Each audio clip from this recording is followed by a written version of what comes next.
What led me to learn I had become a witch? I have no clue.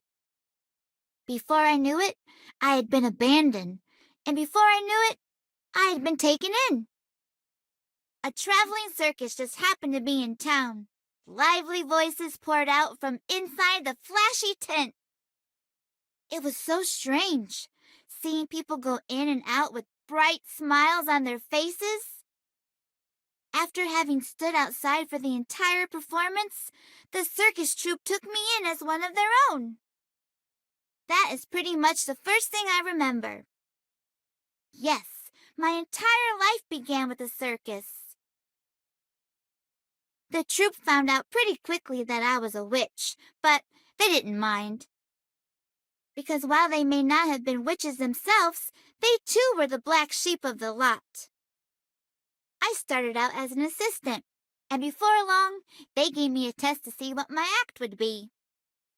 I was a clown, a trapeze artist, a beast master, but I kind of sucked at everything. The only thing I was good at were these girls, my pistols. I lived a pretty happy life after that, all while concealing the fact that I was a witch from the audience, of course. Slowly but surely, I started getting fans. I remember the time I performed in a small village.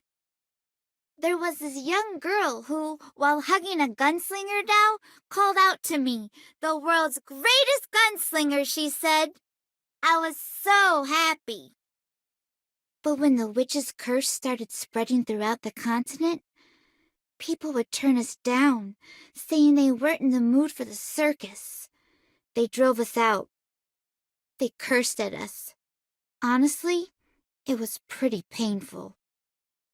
But you know, what hurt more than all of that put together was the fact that I couldn't put smiles on their gloomy faces. After the curse had covered the entire continent, we returned to that small village, to the place where my cute little fan was. But the curse had sent everything to ruin. There wasn't a single moving body in sight. Among the rubble is where I found it. That small gunslinger doll. Its neck ripped off. Its body stained in blood. No! No way! Is there really nothing I can do for them in the circus? What should we do? What should I do? Monsters! On our way to our next destination, we came across some refugees being chased by cursed creatures.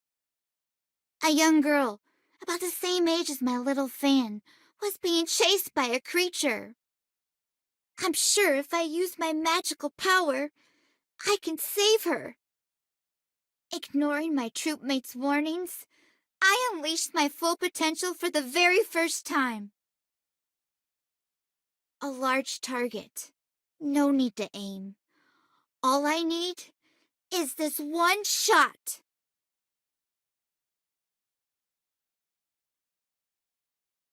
As I watched the creature fall to the ground, I let my fate play out in my head.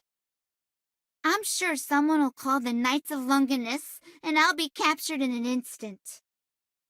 The least I can do is make sure I don't cause trouble for anyone. Maybe I'll say I hid my existence as a witch from the troupe.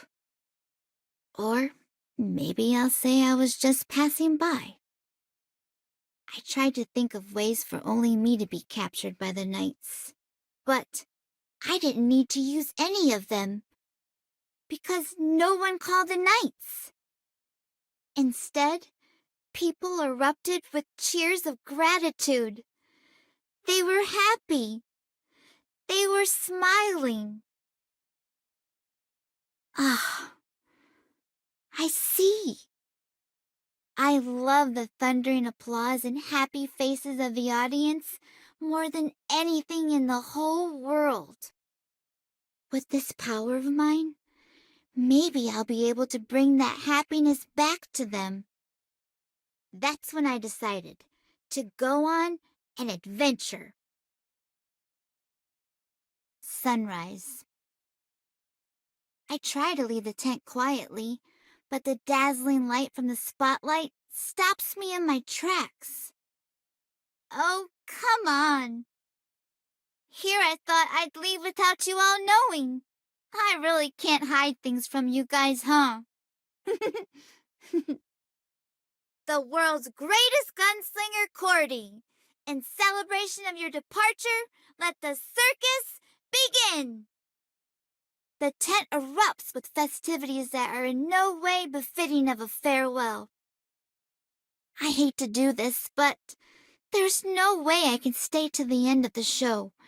If I do, I'm sure I won't want to leave anymore. Leaving my tears as they are, I make my way out of the tent, one stride at a time. The lively voices of everyone illuminating my way, in hopes of one day returning to shine under the dazzling spotlight once more.